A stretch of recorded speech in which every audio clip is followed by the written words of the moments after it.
Class 12 आपके पास जो second chapter है वो है आपके पास inverse trigonometry function. But inverse trigonometry function में जाने से पहले आपको कुछ चीज़ें जाननी ज़रूरी है। एक है आपके पास composition of functions and second है आपका इन्वर्टिबल फंक्शन और इनवर्स ऑफ ए फंक्शन। ये दो चीज़ें आपके लिए इम्पोर्टेंट है। एक्चुअल में ये दोनों चीज़ें आपके पास फर्स्ट चैप्टर में थी रिलेशन एंड फंक्शन में, बट इस साल कोविड-19 के कारण आपके सिलेबस से ये दोनों चीज़ें डिलीट हो गई हैं फॉर द सेशन 2020-21। सीबीएसई ने इसको क्या कर दिया, जो 30% आपका सिलेबस रिड्यूस किया है उसमें ये दोनों टॉपिक भी क्या हो गए हैं, रिड्यूस हो गए। बट अगर आपको इन्वर्स ट्रिग्नोमेट्री फंक्शन पढ़ना है क्योंकि उसमें इन्वर्स वर्ड आ रहा है, तो उसके लिए आपको ये दोनों चीज़ें जानना ज़रूरी है। तो देखते हैं, पहला है आपके पास कंपोजिशन फंक्शन कि कंपोजिशन ऑफ फंक्शन क्या होता है। तो इसमें ऐसा है कि let F such that A to B, F जो है एक फंक्शन है ए से लेके कहाँ तक है आपका बी, यानी ए सेट से बी सेट में, और दूसरा फंक्शन आपका G such that B to C, B to function है, to function, then the composition of F and G, then the composition of f and g denoted by GOF, then the composition of f and g denoted by GOF and is defined as the function, and is defined as the function। तो एक function आपके पास f है जो a से b तक है, दूसरा function आपका g है जो b से लेके c तक है। तो इन दोनों f और g का जो कंपोजिशन होगा उसको आप लोग किससे डिनोट करेंगे, GOF, GOF से, g और ये o है और ये f, GOF से। और इसको डिफाइन कैसे करेंगे, इस टाइप से जाएगा GOF such that A to C, यानी कि GOF एक जो फंक्शन वो ए से लेके कहाँ तक हो जाएगा आपका सी, यानी कि ये ए और ये कितना है आपका सी तो हो जाएगा गिवन बाय, और इसकी डेफिनेशन कैसे कैसे हो जाएगी, डेफिनेशन वो इस टाइप से GOF of X is equal to G और ब्रैकेट में क्या हो जाएगा एफ एक्स, यानी कि जितना भी आपका एफ एक्स आएगा उससे पहले क्या लग जाएगा आपका जी लग जाएगा for every X belongs to A. और एक्स किसका एलिमेंट है आपका ए क्या है इसमें आपका डोमेन है, सी क्या है इसमें को डोमेन है। अब जरा इसको समझते हैं, एफ एक फंक्शन है, ए जो है इस एफ के लिए डोमेन है, बी जो है इसका को डोमेन है, जो जी फंक्शन है उसके लिए बी क्या है, बी क्या बन गया आपका डोमेन और सी क्या है उसका को डोमेन। तो जी जो GOF है वो ए से लेके कहाँ तक आ रहा है आपका सी तक आ रहा। अब फंक्शन में होता क्या है उसको देखते हैं। पहले इसका एक बार इसका ग्राफिकल फॉर्म में ये वेन डायग्राम के थ्रू दिखा देता हूँ आपको। लेट सपोज ये एक फंक्शन है आपका एफ, और ए से एफ जो फंक्शन है आपका वो ए से लेके कहाँ तक आपका बी है। तो लेट सपोज ये जो ए है इसमें अगर एक्स होगा, इसमें क्या होगा एक एलिमेंट, यानी कि एफ के डोमेन में क्या होगा एक्स होगा। तो जब मैं उस एक्स की इमेज लूँगा, उस एक्स की एफ इमेज लूँगा, तो मुझे किसका एलिमेंट मिल जाएगा आपका बी का। बी क्या है इसमें आपका को डोमेन का एलिमेंट मिल जाएगा। तो इस ए में एक एक्स था, मैंने उससे पहले क्या लगाया एफ लगाया, तो एफ इमेज कितनी हो गई मुझे एफ ओ एक्स मिल जाएगा, एफ इमेज कितना मिल जाएगा एफ ओ एक्स। और वो बी में क्या बन जाएगा उसका, बी में वो एलिमेंट कहाँ से जाएगा आपका बी में। अब जो दूसरा फंक्शन आपका जी वो कहाँ से बी से लेके कहाँ तक है सी में। तो जब बी से लेके सी में, तो जी के लिए बी क्या बन गया, जी का डोमेन बन गया, और सी क्या उसका कोड में। तो बी का जो एलिमेंट है वो क्या है एफ है, और अगर मैं एफ के आगे उसकी क्या ले लूँ जी इमेज ले लूँ, तो मुझे कैसे मिलेगा जी ऑफ एफ एक्स मिलेगा, जैसे यहाँ ऐसे मिले था। तो मुझे जी ऑफ क्या मिल जाएगा आपका एफ एक्स मिल जाएगा। और अगर हम इसको डायरेक्ट देखेंगे, अगर मुझे ए से लेके कहाँ तक पहुँचना है सी तक पहुँचना है, तो ये हो जाएगा आपका ए जो क्या आपका डोमेन है उसका एक एलिमेंट कितना है आपका एक्स है, और ये जो फंक्शन है ये फंक्शन कौन सा होगा GOF है, GOF है। तो GOF में क्या हो जाएगा ए टू सी, यानी कि इसमें आगे क्या एक्स लगाया आपने, और जब एक्स लिया आपको तो क्या मिल जाएगा GOF मिल जाएगा। कैसे मिलेगा देखो, ये एक्स किसका एलिमेंट है, जो जी उस टाइप से कि GOF जो फंक्शन है ए से लेकर कहाँ तक आपका सी तक है। तो ए इसका क्या है डोमेन है। अब ए में जो एलिमेंट हो कितना आपका एक्स है, तो यानी कि GOF और ये कितना जाएगा आपका एक्स। तो इस एलिमेंट को कहाँ बिलोंग करना चाहिए आपका, इसको कहाँ पहुँच जाना चाहिए आपका सी में। और अगर आप देखेंगे तो ये एलिमेंट कहाँ आपका सी में ही तो है, कहाँ है आपके पास है सी में, तो ये है आपका जी ऑफ एफ। फिर आपके माइंड में क्वेश्चन आता होगा सर कि ये जो ए है ये डोमेन है, ये क्या आपका कोडोमेन है। एक्चुअल में किसी भी फंक्शन में, कोई भी फंक्शन आप उसमें जो इनपुट वैल्यू होती है आपकी, इनपुट जो वैल्यू होती है आपकी वो क्या होती है आपके पास, इनपुट वैल्यू क्या होती है आपके पास, डोमेन होते हैं। इनपुट क्या होता है आपका, डोमेन होता है। और जो आपको आउटपुट मिलता है आपका वो क्या होता है फिर आपका, कोडोमेन भी हो सकता है और रेंज भी हो सकता है।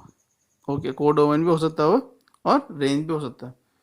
एक बार थोड़ा सा ब्रीफली बता देता हूँ इसको कि होता क्या है। एक्चुअल में जैसे एक फंक्शन है आपके पास एफ ओ एक्स है, मैंने लिख दिया एक फंक्शन लिख दिया रूट एक्स लिख दिया, F O X equal to function क्या लिख दिया आपका, रूट एक्स लिख दिया। अब मैं कह रहा हूँ जी ये एक्स है वो एक्स किसको बिलोंग कर रहा है आपका, आर को बिलोंग कर रहा है। किसको बिलोंग कर रहा है आपका, आर को बिलोंग कर रहा है। तो ये जो एक्स है आपका यानी कि ये भी आर है, और ये जो एक्स है ये भी कितना जाएगा आपका, आर है। और अगर मैं इसको एक फंक्शन ले लूँ तो ये फंक्शन कुछ इस टाइप से बन जाएगा आपका आर टू आर, यानी कि फंक्शन कहाँ से कहाँ तक जा रहा है आपका, आर से लेके आर तक। तो ये तो क्या हो गया आपका डोमेन हो गया, और ये क्या हो जाएगा आपका कोडोमेन हो जाएगा। अब आपने क्या करना, एक्स को आपने वैल्यू पुट करते रहना है। तो आप एक्स को कौन कौन सी वैल्यू पुट कर सकते हैं यहाँ पे, आप एक्स को कितनी वैल्यू पुट कर सकते हैं जिनके लिए आपका फंक्शन क्या होना चाहिए आपका, डिफाइन होना चाहिए। लेकिन आप लोग, आप जब इसको वैल्यू पुट करने जाएंगे तो इसको कौन सी वैल्यू पुट नहीं कर सकते आप इसको कौन सी वैल्यू पुट नहीं कर सकते, आप इसको कभी भी नेगेटिव वैल्यू पुट नहीं करेंगे। क्योंकि नेगेटिव वैल्यू अगर यहाँ पुट कर दिया तो यहाँ तो चला जाएगा, लेकिन यहाँ क्या जाएगा आपका, रूट के अंदर नेगेटिव क्या होता है आपका, नॉट डिफाइन होता है, वो आपका क्या हो जाता है कॉम्प्लेक्स में चला जाएगा आपका। तो जब आप x को वैल्यू पुट करेंगे और x को जब आप यहाँ पुट करें, लेट्स सपोज आपने 1 पुट किया तो ये हो गया 1, और यहाँ कितना जाएगा 1, ये भी कितना जाएगा आपका 1। आपने अगर 4 पुट किया तो यहाँ कितना जाएगा आपका 4 हो जाएगा, तो ये कितना जाएगा आपका 2 हो जाएगा। तो जब डोमेन को पुट करने के बाद आपके पास जो ये वैल्यू मिलती जाएगी आपकी, ये क्या होती है आपकी रेंज हो जाएगी।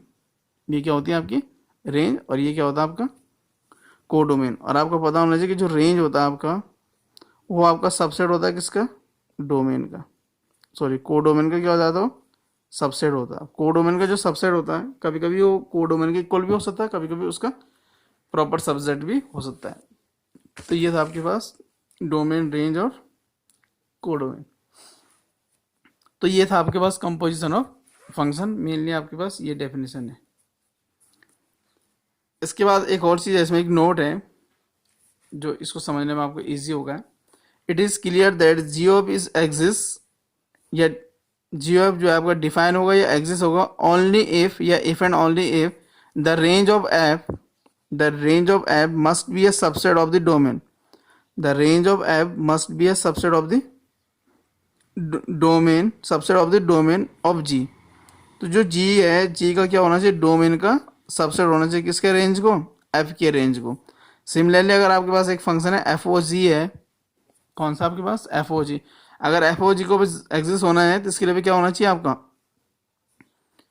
जब रेंज ऑफ क्या होगा आपका, जो range of G is a subset of domain of F.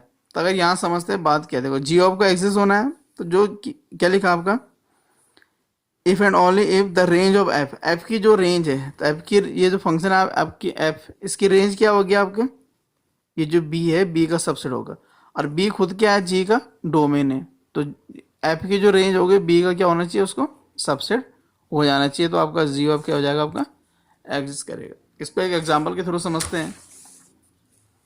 इस टाइप से एक एग्जांपल है, एफ सच दैट 2 3 4 5 2 3 4 5, और यहाँ आपके पास जो कोडोमेन है 3 4 5 9, ये आपका फंक्शन हो गया। एंड जी एक फंक्शन है 3 4 5 9 है, और ये कहाँ से तक है function 7 11 15 B functions defined as, इस टाइप से ये डिफाइंड है आपको। तो आपको जी ओ एफ फाइंड करना। तो पहले आपको ये देखना कि जी ओ एफ आपका डिफाइन है या नहीं है। तो डी ओ एफ के लिए क्या बोला, जो एफ की जो रेंज होगी आपकी, एफ की रेंज क्या हो गई, ये हो गई। इसको क्या होना चाहिए आपका, जी के डोमेन का सबसेट होना चाहिए। तो अगर आप देखते थे ये इसका क्या हो जाएगा, सबसेट है आपका। तो ये क्या हो गया आपका जी ऑफ एग्जिस्ट कर रहा है। अब आपको जी ओ एफ फाइंड करना है, जी ओ एफ। तो G O F such that, G O F कैसा बनेगा आपका, ए से लेकर कहाँ तक जाता है सी। तो ए में कितना जाएगा आपका 2 3 4 5, ये वाला 2 कितना जाएगा आपके पास सी ये कितना होगा 7 11 और कितना जाएगा आपके पास ये 15 स्टेप सी हो जाएगा। तो आपको वैल्यू फाइंड करनी है GOF2 की वैल्यू फाइंड करनी है। तो ये हो जाएगा यहाँ पे आपका GOF2 को क्या लिखते हैं G और ब्रैकेट में कितना जाएगा आपका F2 हो जाएगा। ब्रैकेट में क्या जाएगा आपका F2। अब यहाँ हमने पहले F2 की वैल्यू पुट करनी है। अब F2 की वैल्यू कितनी है, F2 की वैल्यू यहाँ पर 3 है, तो ये हो जाएगा आपका G3। ये कितना जाएगा आपका G3। और अब आपने देखना है कि G3 की वैल्यू कितनी है, G3 और G4 की वैल्यू कितनी है 7, तो इसकी वैल्यू कितनी आएगी 7 आ जाएगी। अब इस 3 को चेक करेंगे तो GOF3 इसको लिख देंगे G और ब्रैकेट है F3 और फिर से ब्रैकेट। अब F3 की वैल्यू कितनी है, F3 की वैल्यू 4 है, तो ये बन जाएगा आपका G4 और G4 की वैल्यू फिर से कितनी है आपकी 7 है। नेक्स्ट है GF4, ये जो 4 है इसको चेक करेंगे तो ये जाएगा G ब्रैकेट F4 और F4 की वैल्यू कितनी है, F4 है 5 की वैल्यू क्या है 5 है, तो ये हो जाएगा 5। तो यहाँ पे इसकी जगह कितना जाएगा 5, तो ये हो जाएगा G5 और G5 की वैल्यू कितनी है G5 और G9 की वैल्यू 11, तो ये हो जाएगा 11। अब लास्ट कौन सा बचा है इसमें 5, तो GOF और बाहर कितना जाएगा आपको 5, तो ये हो जाएगा G ब्रैकेट में F5 और F5 की वैल्यू कितनी है, F5 की वैल्यू 5 है, तो ये हो जाएगा G5 और G5 की वैल्यू कितनी आ गई 11। तो ये क्या हो गया आपके पास GOF फाइंड हो गया। तो GOF में 2 3 4 5 4 एलिमेंट थे, तो इनकी वैल्यू फाइंड हो गई। तो यही था आपके पास कंपोजिशन ऑफ फंक्शन। अब आगे बढ़ते हैं और देखते हैं इन्वर्टिबल फंक्शन या इनवर्स ऑफ ए फंक्शन। ये इन्वर्टिबल फंक्शन या इनवर्स ऑफ ए फंक्शन, तो क्या होता है इसमें let f such that a to b। f एक फंक्शन है जो कहाँ से a से लेकर कहाँ तक है b में है। b है बाइजेक्शन, ये क्या f क्या आपका बाइजेक्शन है या बाइजेक्टिव है। बाइजेक्टिव का मतलब क्या होता है कि f11 भी है और साथ में क्या आपका ऑन टू है, 11 ऑन टू दोनों ही है। देन है फंक्शन g, तो तब एक फंक्शन आएगा g, वो कहाँ से b से लेके a में हो गया। f a टू b था और g कैसा फंक्शन है b टू a में हो गया, b टू a में। लेकिन ऐसा कब पॉसिबल है जब f क्या होगा 11 होगा साथ में क्या होगा onto. Which associates each element y belongs to b, जो किसको एसोसिएट कर रहा है each element y belongs to b। y जो एक एलिमेंट हो किसमें है b में, b में मतलब इसमें एक एलिमेंट है y या फिर इसमें एक एलिमेंट है क्या आपका y, जहाँ जहाँ b दिख रहा है वो to a unique element x belongs to a। तो जब भी अगर y बिलोंग्स टू b होगा तो एक यूनिक एलिमेंट आना चाहिए x बिलोंग्स टू, यानी x में एक एलिमेंट होना चाहिए कितना, सॉरी a में एक एलिमेंट होगा कौन सा x, a में कौन सा एलिमेंट होना चाहिए सच दैट, और ये जो एलिमेंट होना चाहिए स्टेप्स होते हैं f(x) कितना आना चाहिए आपका y, यानी कि x की f इमेज कितनी आनी चाहिए y आनी चाहिए। जैसे यहाँ पता अगर a में एक एलिमेंट है x है उससे पहले f लगाएंगे तो f(x) जाएगा और f(x) किसमें होगा आपका b में, और b का एलिमेंट कौन सा होता है आपका y, तो f(x) कितना होना चाहिए आपका y is called the inverse of f। तो is called the inverse of f, किसको बोलेंगे इनवर्स ऑफ f, इस g को बोलने वाले फंक्शन को बोलेंगे इनवर्स, तो g को क्या बोलेंगे इनवर्स ऑफ f बोलेंगे, क्योंकि f क्या आपका फंक्शन है। And is denoted bye f inverse, ऐसे किससे डिनोट करेंगे f इनवर्स से डिनोट करेंगे। डिफाइंड इसको डिफाइन ऐसे करेंगे कि f(x) y है, ये आपका डबल एरो है, यानी कि ये डबल इम्प्लाई है, डबल इम्प्लीफिकेशन है, यानी कि जैसे स्टेटमेंट इधर से इधर के लिए होगा वैसे इधर से इधर के लिए होना चाहिए। इम्प्लाइज g(= कितना होना चाहिए आपका x हो जाना चाहिए आपका। और इसी को लिख सकते हैं f(x) y लिख सकते हैं, double imply f inverse y कितना जाएगा आपका x हो जाएगा। तो यही आपका क्या है इनवर्स है, यही आपके पास क्या हो गया आपका इनवर्स हो गया। या आप इसको ऐसे समझते हैं दस if f such that a to b is a bijection, bijection means bijective mean 1 1 and on to, तो f क्या आपका 1 1 भी और साथ में क्या on to, then f inverse, तो एक f इनवर्स एक फंक्शन आएगा such that b to a हो जाएगा, यानी f क्या ऐसा था a टू b था, तो f इनवर्स कैसे हो जाएगा b to a, reverse form हो जाएगा। Is such that f is such that कैसे हो जाएगा f(x) कितना हो गया y हो गया, x किसका एलिमेंट है a का, y किसका एलिमेंट है b का। अगर x के पहले अगर मैं f लगा दूँ तो f(x) किसका एलिमेंट मिल जाएगा b का, और b में एलिमेंट कैसा है y है, तो f(x) कितना जाएगा y। डबल इम्प्लीकेशन यानी कि इफ एंड ओनली इफ, ऐसा तब पॉसिबल है जब f of inverse equal y equal कितना जाएगा आपका x। रिवर्स फॉर्म में अब यहाँ y में b में कैसा एलिमेंट था y था, तो f इनवर्स और b का एलिमेंट कितना हो गया आपका y, और किसके इक्वल हो जाएगा आपका a के इक्वल हो जाएगा, और a में एलिमेंट क्या था आपका x के इक्वल हो जाएगा आपका। तो अगर ऐसा हो जाता है तो इसी को क्या बोलेंगे हम लोग इनवर्स ऑफ f बोलने वाले हैं, इसी को क्या बोलेंगे आप लोग इनवर्स ऑफ f बोलने वाले हैं। तो ये है आपके पास इन्वर्स फंक्शन। और इसी डेफिनेशन को थोड़ा और आगे अगर मैं ले जाऊं तो ये कुछ इस टाइप से बनने वाली है। A function F such that X to Y capital X और capital Y is defined to be invertible. इसको हम लोग एफ को क्या बोलने वाले हैं, इन्वर्टिबल मतलब inverse. If there exist a function g such that y to x, f को इन्वर्टिबल तब बोलेंगे जब एक ऐसा फंक्शन आएगा जी, वो कैसा होना चाहिए, वाई से लेकर कहाँ तक जाना चाहिए, आपका एक्स की ओर जाना चाहिए। Such that ji of x equal कितना जाएगा आपका आई एक्स, यानी कि इसमें सिर्फ आई एक्स का एलिमेंट रहना चाहिए। And F O G equal to कितना जाएगा आपका I Y. The function G is called the inverse of F and is denoted by F inverse. ये इसकी दूसरी डेफिनेशन है। ये बेसिकली आई ऑफ एक्स और आई ऑफ वाई के फॉर्म में देगी। इससे क्या होता है, क्वेश्चन इजीली सॉल्व हो जाते हैं। बट इस टाइम तो इस साल तो आपके पास ये है नहीं इन्वर्स फाइंड करने के लिए। दस F if F is invertible, इससे क्या क्या बातें सामने आती है। If F is invertible, F कैसा फंक्शन है आपका, इन्वर्टिबल। इन्वर्टिबल मतलब इन्वर्स है। देन एफ इज 1 1, तो एफ क्या हो जाएगा तब आपका 1 1 एंड ऑन टू हो जाएगा। एंड कन्वर्सली क्या होता है कि अगर कोई फंक्शन है एफ वो 1 1 ऑन टू है, तो इसका मतलब एफ इनवर्स का इनवर्स एग्जिस्ट करेगा। If F is 1 1 and on to then f must be invertible. अगर एफ क्या आपका 1 1 ऑन टू है तो एफ मस्ट बी क्या हो जाएगा आपका इन्वर्टिबल। या इसी को ऐसे लिख सकते हैं, F is invertible double arrow, यानी if and only if F is 1 1 and on to. यानी कि अगर कभी भी आपको कोई इन्वर्स फंक्शन दिखेगा आपको, तो ये कन्फर्म है कि जो एफ रहा होगा आपका वो हमेशा 1 1 एंड ऑन टू हो जाएगा। और साथ में जो इन्वर्स होता है एफ इन्वर्स, वो भी क्या होता है आपका 1 1 ऑन टू होता है। नाउ कुछ इस टाइप से एफ इनवर्स ओ एफ, और ये कितना है आपका एक्स, कंपोजिशन ऑफ फंक्शन के थ्रू देखेंगे तो एफ इनवर्स हो जाएगा और ये एफ इसके साथ एफ ऑफ एक्स हो जाएगा। और एफ ऑफ एक्स की वैल्यू कितनी होती है, वाई होती है, तो f inverse y equal to कितना आ जाएगा आपके पास एक्स आ जाएगा। दूसरी तरह से इसीलिए हमने इसको क्या बोला था, आपने इसको आई एक्स बोला था, क्योंकि इसमें क्या होता है एक्स आएगा। F o f inverse y है तो इसको लिख देंगे एफ इनवर्स वाई, और तो एफ इनवर्स वाई की वैल्यू कितनी होती है आपकी एक्स होती है, तो एफ ऑफ एक्स, और एफ ऑफ एक्स किसकी इक्वल हो जाएगा वाई, इसीलिए इसको क्या लिखा था हमने आई वाई लिखा था। कहाँ लिखा था हमने, ये जो डेफिनेशन थी और ये वाली डेफिनेशन। तो ये था आपके पास composition of function and invertible function और इन्वर्स ऑफ ए फंक्शन। अब ये आई होप कि आपको ये दोनों चीज़ें समझ में आ गई होगी। जब ये समझ में आ जाएगी आपको, इसके बाद हम लोग नेक्स्ट चैप्टर स्टार्ट करने वाले हैं और उसका नाम है इन्वर्स ट्रिग्नोमेट्रिक फंक्शन, क्योंकि उसमें इन्वर्स वर्ड आ रहा है। तो जब इन्वर्स है, लेकिन इन्वर्स किसका होने वाला है वहाँ आपके पास ट्रिग्नोमेट्रिक फंक्शन का, तो यानी कि वहाँ पढ़ेंगे हम लोग ट्रिग्नोमेट्रिक फंक्शन का इन्वर्स। जैसे साइन एक्स हो गया, कॉस एक्स हो गया, तो वहाँ हम लोग साइन एक्स का इन्वर्स देखने वाले, कॉस एक्स का इन्वर्स देखने वाले।